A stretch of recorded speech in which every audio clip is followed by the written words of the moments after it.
Frumoșii mei pești, bine ați venit, dragii mei! Astăzi facem etalarea bonus pentru voi, pentru luna martie 2025. Ce a mai rămas din ea și nu numai, pentru că în tarot, după cum știm, nu există timpul. Începem să vedem primele 3 mesaje pentru voi de la acest minunat oracol. Pești, mesaje bonus. Primul mesaj, decide. Ai de luat o decizie. Ideea nu este să iei o decizie acum, nu e un bun moment din punct de vedere astrologic. Am vorbit pe canal, da, în materialul despre luna plină cu eclipsă. Nu este un bun moment să luăm o decizie, indiferent cât de mult încercăm să ne consultăm și mintea și inima și așa mai departe. Până la jumătatea lui aprilie nu recomand să se ia decizii, pentru că e posibil să ne facă, nu știu, să ne pară rău, da? De deciziile pe care le luăm în momentul de față. Este foarte bine să consultați, să regândiți, să resimțiți o situație, o problemă, o ce-o în care voi trebuie să luați o decizie într-o anumită arie a vieții voastre. Este foarte bine, da, să regândim așa și atât, deocamdată, da? Pentru ca după 15 aprilie, de exemplu, când Mercur și Venus își pornesc mersul direct, să poți să ai decizia clară în capul tău. Cam despre asta este vorba. Împlinire. Decizia te va duce probabil la sentimentul de împlinire, în care să te simți mulțumit cu tine. Așadar, este pozitiv ceea ce văd. Reconsideră, vezi, ce ți-am zis, Mercur retrograd, Venus retrograd, regândește, reconsideră, resimte, trece prin filtrul rațiunii și al simțurilor și a intuiției, pentru că este foarte intuitivi, această situație care are nevoie de o decizie. La capătul cărților avem a te bucura. Aici, pe ca și cum, între timp, da, tu poți să regândești, să reconsideri, să revizuiești, să între timp, bucură-te de perioada asta. Sau fă cu detașare, sau nu cu detașare, că detașare este dezlipire cumva emoțională. Fă cu, nu știu, fluiditate, da? Înconjurați toți, pentru că toți suntem înconjurați de această energie neptuniană care vă caracterizează, de emoții haotice. Nu știm ce să facem, am vrea să facem Maia, însă parcă simt că mă trage ceva înapoi. Când planetele sunt cum sunt pe cer, e complicat. Și aici e ca și cum, ok. E o perioadă în care ar trebui cu toții să ne lăsăm așa. Cu cât e balamucul mai mare, cu atât să încercăm să fim mai fluizi. E ca acea imagine în care, de exemplu, ești pe mare sau, mă rog, nu știu, în apă, într-o apă, pentru că peștii reprezintă apa oceanelor, da? Într-o apă, ești departe de țărm, nu știu, ești într-o furtună emoțională și în loc să te zbați împotriva acelor valuri care te cuprind, e mai bine să încerci să respiri, să te lași dus de val. Încearcă să stai cât mai relaxat posibil, nu lupta împotriva curenților care îți provoacă o grămadă de frustrare, probabil, pentru că nu poți să iei o decizie acum. Așadar, dragii mei, nu lupta împotriva curentului, încearcă să te relaxezi, este o perioadă în care trebuie să gândești și să regândești această situație și vei ajunge la concluzia în care să zici, ok, mă simt mulțumit cu răspunsul pe care l-am primit în această lungă perioadă de reconsiderare a acelei situații, da? Hai să vedem mai departe alte mesaje pentru pești.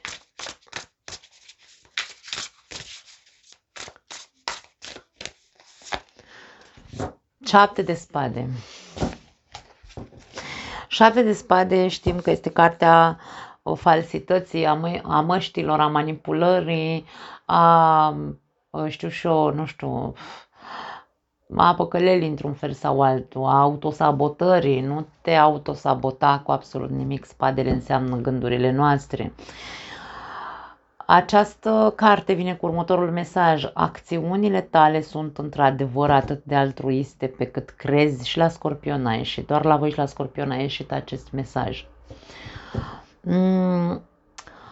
Tu e foarte clar că ai nevoie să iei o decizie, însă gândește dacă decizia are legătură cu un interes, da? Pentru că aici vorbim despre acțiuni altruiste. Sunt altruiste acțiunile pe care, deciziile pe care vrei să le iei. Adică vrei să iei o decizie pentru că e corect sau pentru că tu ai un interes să iei acea decizie.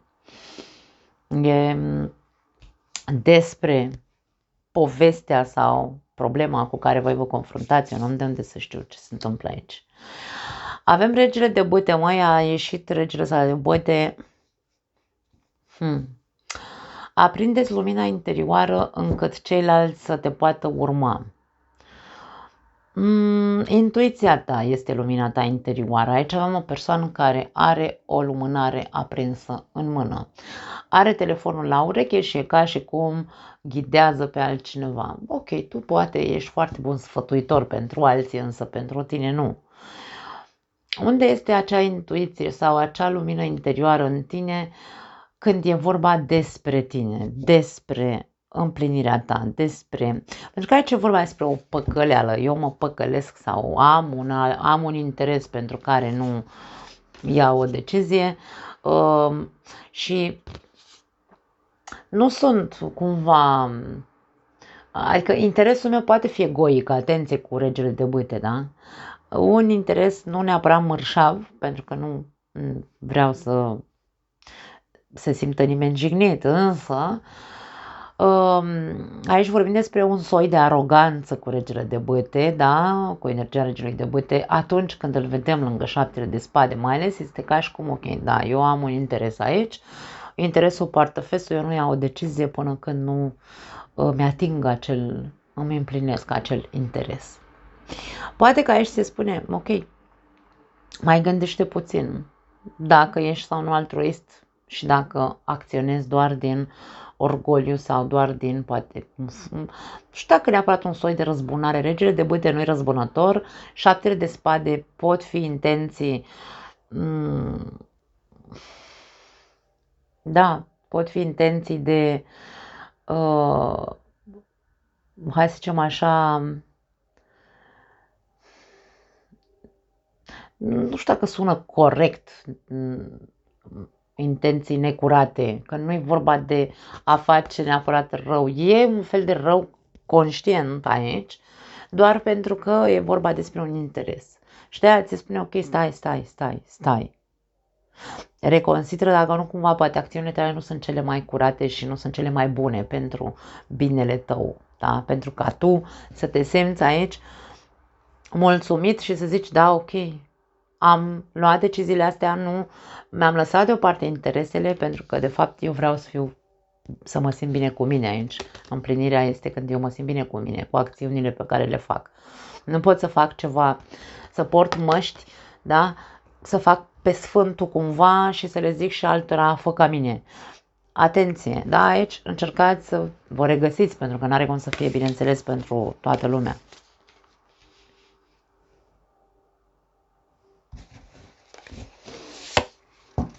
Pajul de cupe.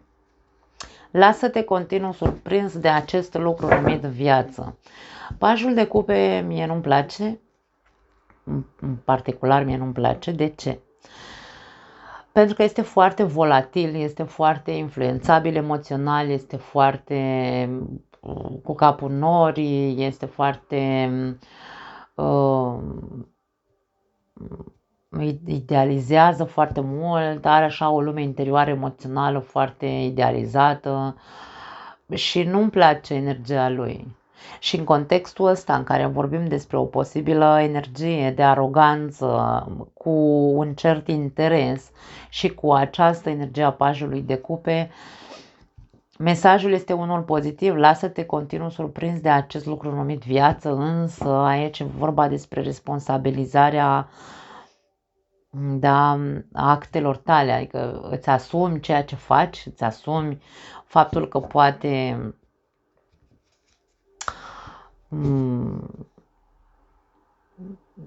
aici există o certă superficialitate, îți asumi faptul că poate tu nu-ți dai seama că ești cu capul în nori sau visător sau visezi la cine știe ce cai verzi pe pereți și pe partea cealaltă merge așa cu cioara vopsită cumva. Deci aici, dragii mei, eu știu, nu toți peștii sunt la fel ca ceilalți, adică nu, peștii nu e la fel ca celălalt și nicio altă persoană dintr-o zodie nu e ca cealaltă din aceeași zodie, însă aici cam despre asta e vorba, pentru că aici ți se spune ok, decide ce te face să te simți bine, dacă stau să schimb puțin așa contextul, ce te face să te simți bine cu tine. Reconsideră un pic, pentru că sunt două fațete a unora dintre voi. Una este că ești o persoană care are o intuiție extraordinar de bună, este un bun prieten, care dă foarte bune sfaturi, da? Celorlalți, care este foarte încrezătoare, inocentă din punct de vedere emoțional, pajul de cupe poate fi, da? Însă are cumva și masca interesului, adică fac pentru tine ceva, îți dau un sfat, te ajut, sunt lângă tine, însă am nevoie de ceva în schimb de la tine. Așadar, cât de bine te simți cu tine în privința asta? Dacă vorbim despre o situație de care tu trebuie să scapi, este o situație în care tu trebuie să renunți la acele interese, da? Trebuie să fii cât mai altruist posibil, să nu acționezi din impuls, să nu acționezi din interes, să nu acționezi din aroganță, egoism și așa mai departe, sau din idealizare. Lasă că, nu știu, uite, o să te arăt eu unde o să ajung. Poate fi și asta. Pajul de cupe, după cum am spus, pentru mine cel puțin, el trăiește cu capul în nori, are întotdeauna o poveste în buzunar în care nu știe. El se bucură de viață. Da.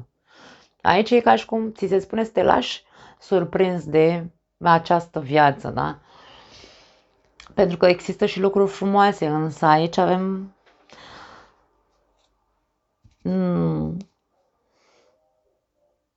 caracterizată energia pajului de cupe în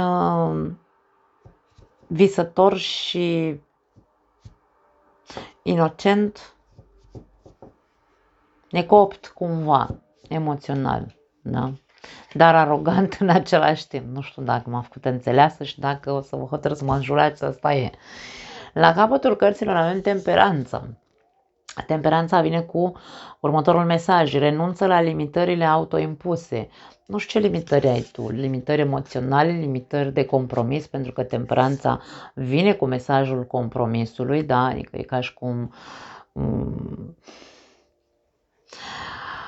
dacă vrei să fie cald și bine sau liniște și pace în viața ta, trebuie să te compromiți și să intri în acest proces de a participa la liniștea și pacea în viața ta.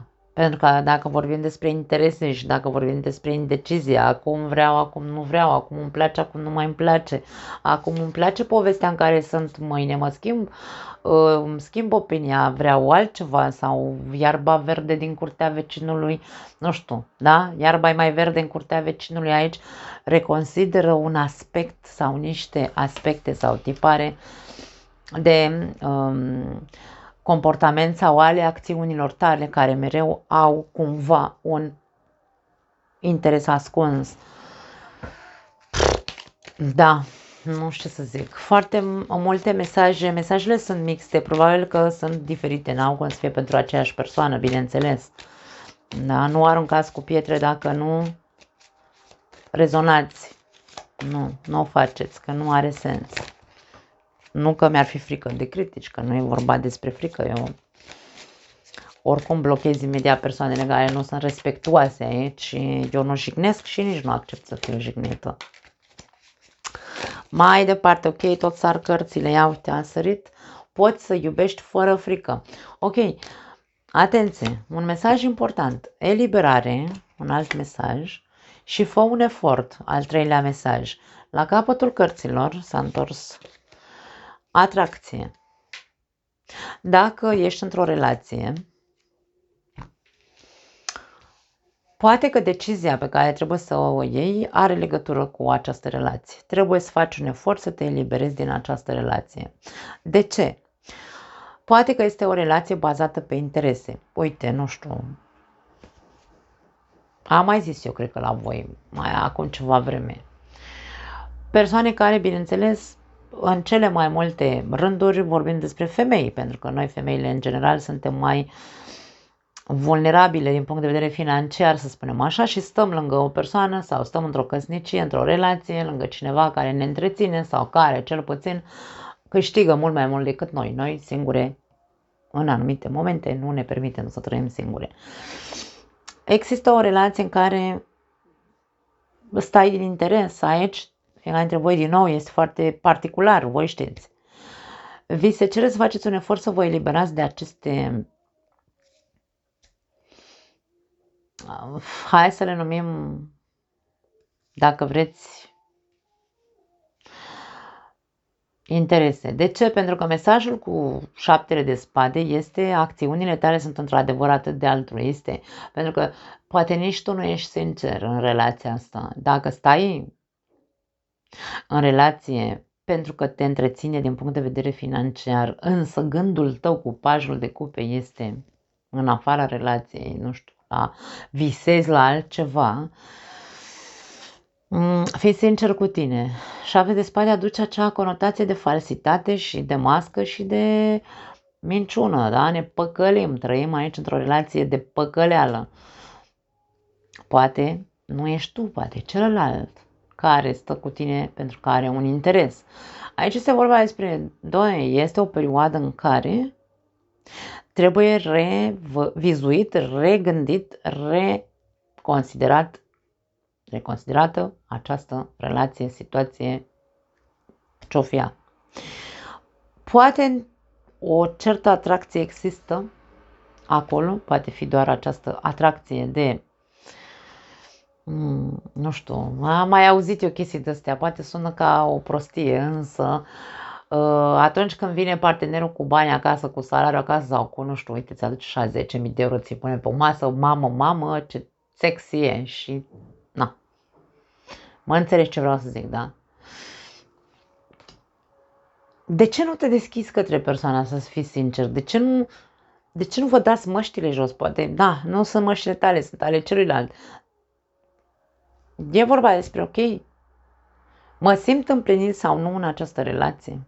Se simte celălalt împlinit lângă mine în această relație? Îl văd că e cu capul în nori, că visează la alți cai verzi pe pereți și nu este aici în relație? Mă autosabotez eu stând lângă o persoană care visează de fapt cu capul în altă parte?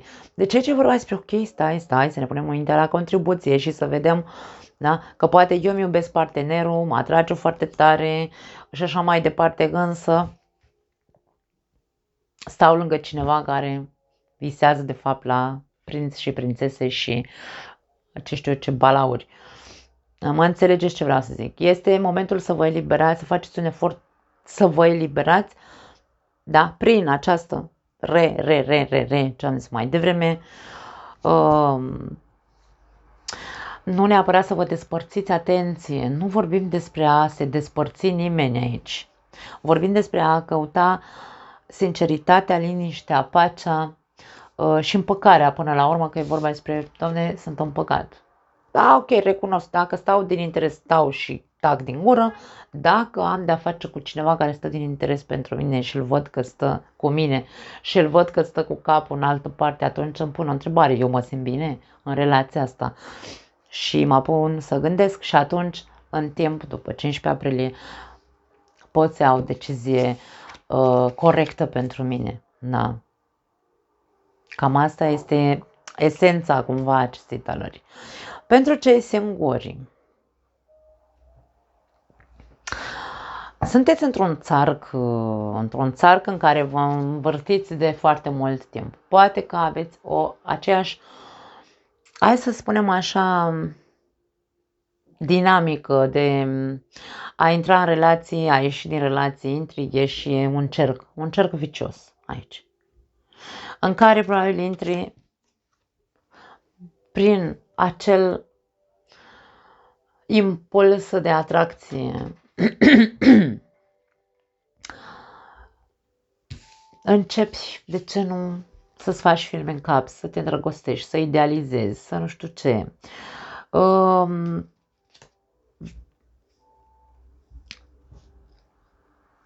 De câte ori, acum, 7 de spade, cartea măștilor, vreau să rămână foarte clar că toți, fiecare dintre noi, nu contează ce zodie suntem, când începem o relație, intrăm în acea relație, când suntem în perioada de cunoaștere, de a ne cunoaște unul pe celălalt, avem măști pe față, niciunul dintre noi nu suntem sinceri, niciunul dintre noi nu mergem acolo cu cărțile pe masă să zicem, bă, eu sfăroi, da? Nu știu, îmi miros picioarele, zic și eu, tâmpenii, da? Habar n-am. Niciunul dintre noi arătăm fața noastră cea mai frumoasă, femeile super machiate, nu știu, așa aranjate, cochete, elegante, sexy și așa mai departe, bărbații la fel și ei foarte tari, da? Și trebuie să acceptăm că asta e la începutul unei relații sau când cunoaștem pe cineva, suntem cu măștile pe față. Însă, tu poți în momentul ăsta, sau mă rog, acum, în această perioadă, să te simți atras de cineva, dar e vorba de un cerc vicios, insist. Nu e prima oară când se întâmplă lucrul ăsta. Repeți ceva de care tu trebuie să te eliberezi. Ieși din cercul vicios în care te-ai băgat singur. Fă un efort, ți se spune. Intri în relație cu mască sau intri în a cunoaște cealaltă persoană, te atrage foarte tare din punct de vedere fizic și așa mai departe. Însă când îți vine pajul ăsta e pe care idealizează și visează prea repede și prea departe și se păcălește singur, pentru că asta e, ajungem să ne autosabotăm de foarte multe ori, îl idealizez pe celălalt și nu-i văd jocul, nu-i văd manipularea, nu-i văd adevărata față, pentru că, bineînțeles, are mască și el pe față, da? E ca și cum trebuie să-ți dai timp. Tot timpul, să fii foarte atent când intri într-o relație, inclusiv acum, mai ales hai să spunem așa că nu e un moment bun să intri într-o relație acum, nici să ieși dintr-o relație, însă, dacă cunoști pe cineva și începe, așa cum am spus, relația cu atracție fizică întâi, fiecare cu masca lui, ne prezentăm foarte frumos și așa mai departe, și tu vezi, pardon, că mintea ta începe să construiască povestea aia romantică, pajul de cupe, da? În care, ca și cum, wow, mi-am găsit persoana ideală, regele de bâte este un ideal, da? Îi pui foarte multe etichete, că e foarte sexy, că e foarte nu știu cum, nu contează, da?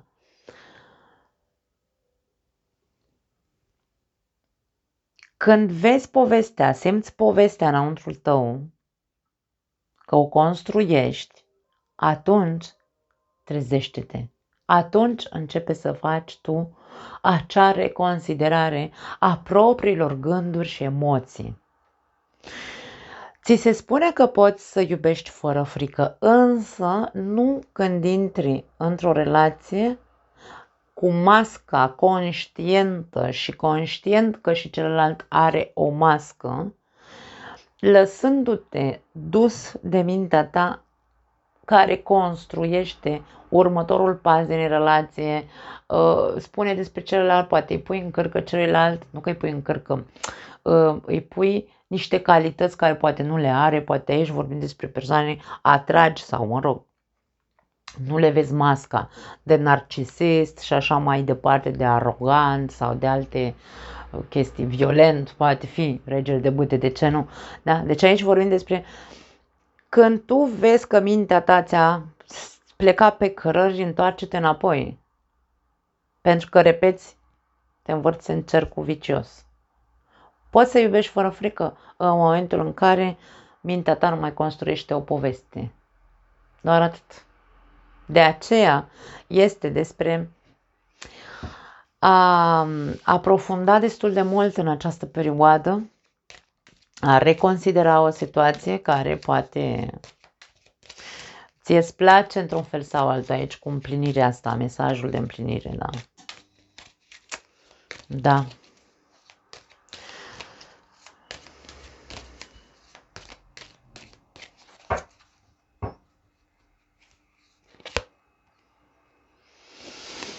Avem delfinii, bucurie și cooperare. Am spus cuvântul bucurie, da, aici.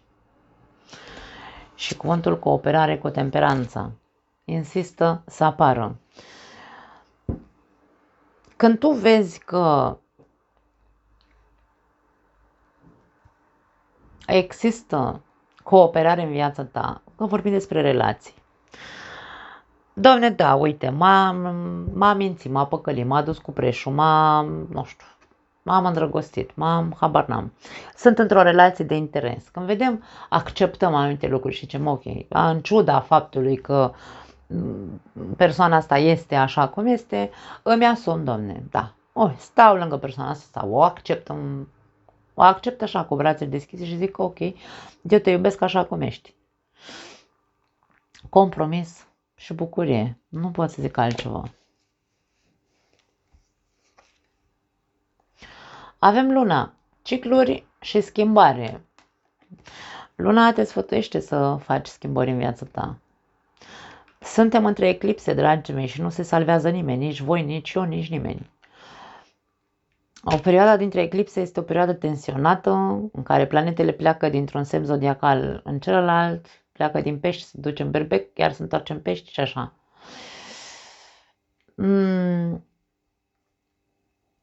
Se termină un ciclu în viața fiecăruia dintre noi, da, însă acel ciclu care se termină trebuie să fie eliberator, nu trebuie să fie, trebuie să se schimbe ceva în viața noastră. Nu se schimbă ciclul pentru că trecem de la pești la berbec și gata, nu o să mai întâmplă nimic, mai facem nimic, nu. Este despre eliberare. Este despre a trăi, a putea în timp să ajungem să fim mulțumiți, da? De deciziile noastre, mulțumiți de schimbările pe care le-am făcut în viața noastră, să ne simțim satisfăcuți într-un fel sau altul în această viață, nu așa să stăm, să treacă timpul pe lângă noi fără să facem nimic. Vorbim despre un ciclu important de schimbare în viața multora dintre voi, multora dintre noi, în care trebuie să învățăm să cooperăm cu ceea ce viața ne aduce și să o facem așa cu bucurie, că nu ne rămâne altceva. Cu cât ne zbatem mai mult, după cum am spus mai devreme, cu atât o să fie mai greu și suferința probabil mai mare. Avem dintele care ne vorbește despre control și schimbare, din nou. Deci aici avem schimbare în două cărți, care ne spune că pentru unii dintre voi e posibil să fiți foarte reticenți la schimbare. Este ciudat, pentru că peștii sunt energia cea mai fluidă, să spunem, sau cea mai adaptabilă, care nu zice nu la schimbare. Însă aici avem un cert control pentru unii dintre voi care sunteți reticenți să schimbați lucruri în viața voastră. Poate vă învârtiți de foarte mult într-un cerc vicios, măști și așa mai departe, ce am spus mai devreme. Renunță la control, îmi vine să spun, spune da schimbării, indiferent că ți este simți că e complicat sau că ți este foarte greu, să renunți la anumite, hai să le zicem, năravuri, dacă vrei, sau la persoane care au năravuri, că aici se poate citi și viceversa. Avem oceanul, care ne vorbește despre distanțe și călătorii. O schimbare pentru unii dintre voi ar putea să fie gen, nu știu, te muți în altă parte, în altă țară, de ce nu?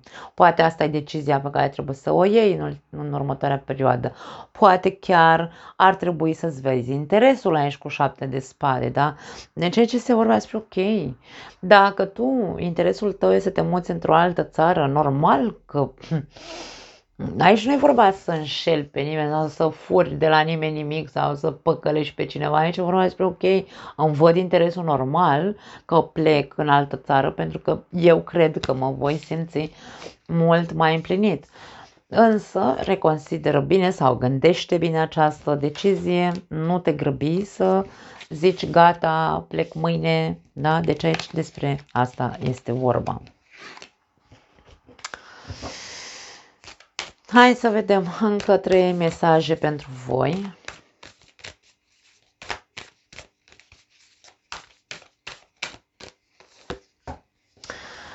Avem trifoiul, eliberează-te de vină.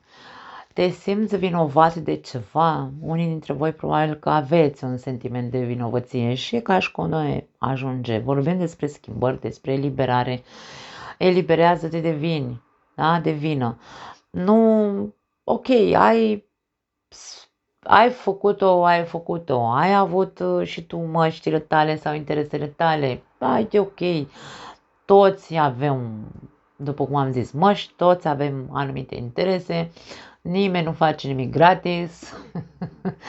Mă rog, nu e vorba despre a face gratis, pentru că eu nu vreau să fiu interpretată greșit. Nu facem nimic fără un interes, da?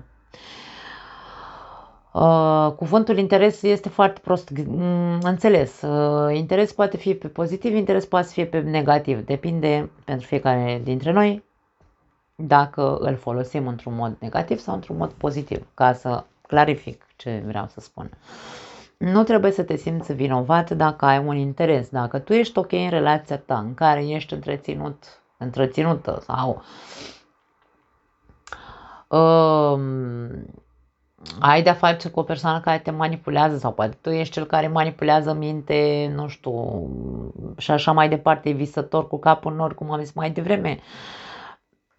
Atâta timp cât ne asumăm, pentru că este vorba despre asumare, când eu mi-asum, da, domne, asta e, mă înșel, nu mă înșel, te înșel, nu te înșel, am interes, nu am interes, eu vreau să stau în relația asta, mi-o asum. Nu stau să mă las târât, să zicem așa, de anumite emoții, pentru că, hai să dau un exemplu ca să mă înțelegeți. Hai să spunem așa, pentru că aici mesajul e pentru tine, eliberează-te de vină, de sentimentul de vinovăție. Dacă tu ești persoana care, de exemplu, și-a înșelat partenerul sau, nu știu, uite, stai din interes sau așa mai departe și visezi la altceva în exterior, însă tu te compromiți și accepti, stau lângă persoana asta pentru că nu am ce face, da? Ce sens are să stau în sentimente de vinovăție dacă eu am hotărât acum nu știu câți ani în urmă să stau lângă tine, da? Chiar dacă poate mintea aia se duce și visează la Brad Pitt, zic și eu.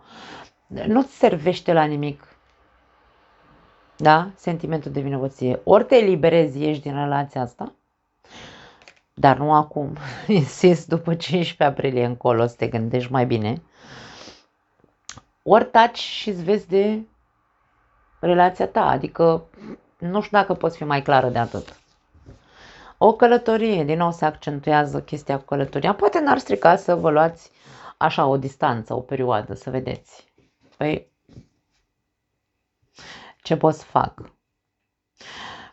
Da, dacă poți să pleci, de exemplu, până la jumatea lui aprilie în altă parte, în care tu să stai, să reflectezi în liniște și să vezi dacă, da, vrei să mai rămâi sau nu în această situație, nu ar strica. Aici mesajul este, ai toate răspunsurile, deci ca și cum ai tu știi care e răspunsul de fapt. Că n-ai luat decizia, foarte bine ai făcut, deocamdată nu o lua, însă răspunsurile cumva le știi, le cunoști.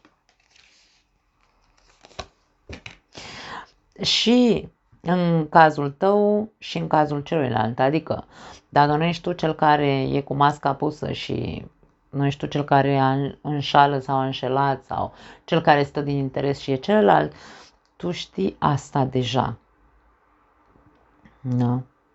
De ce te învinovățești că stai lângă persoana asta care poate doar din interes stă cu tine? Ori pleci, ori taci și înghiți, că nu-ți rămâne altceva de făcut. Deci aici nu pot să zic altceva. Tronul avem aici, mesajul, potențialul tău este infinit. Da, poate că dacă reușești să te eliberezi de vină, de vinovăție, dacă reușești să accepti răspunsurile alea pe care deja le cunoști oricum, poate vei ajunge în timp, da, la acea concluzie și în tine se va instala acea siguranță că știi ce decizie să iei care să fie cea mai bună pentru tine. Probabil că vei putea găsi ceva mai bun în altă parte, îmi vine să spun. În cazul în care vorbim aici despre acea decizie în legătură cu ruptura unei relații.